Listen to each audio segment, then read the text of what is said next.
Zee Marathi वाहिनीवर 16 मार्च पासून म्हणजेच साधारण 3 महिन्यांपूर्वी सनई चौघडे ही नवी मालिका प्रेक्षकांच्या भेटीला आली।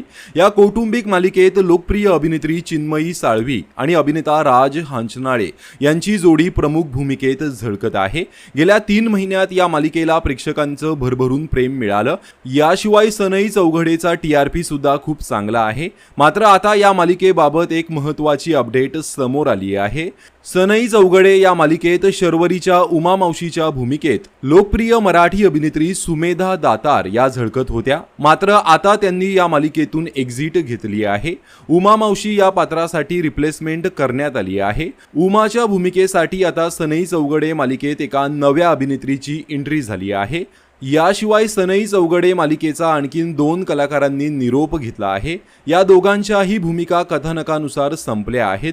गौतम बांदेकर आणि त्याची बायको अर्चना या भूमिका साकारणाऱ्या कलाकारांनी देखील सनई चौघडे मालिकेचा निरोप घेतला आहे। या दोघांच्या भूमिका कथानकानुसार मर्यादित स्वरूपाच्या होत्या।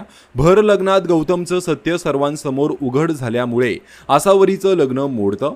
गौतमची खरी बायको अर्चना आहे हे सुद्धा आता सर्वांना समजलेलं आहे। त्यामुळे गौतम आणि अर्चना या दोन्ही पात्रांनी मालिकेचा निरोप घेतला आहे। या भूमिका अभिनेता कुणाल धुमाळ आणि अभिनेत्री हर्षदा बोरगे हे कलाकार साकारत होते। एकंदरीतच सनई चौघडे या झी मराठीच्या मालिकेतून सुमेधा दातार, हर्षद आणि कुणाल या 3 कलाकारांची एक्झिट झाली आहे। तर सनई चौघडे मालिका तुम्हाला आवडत असेल तर एक लाईक नक्कीच करा।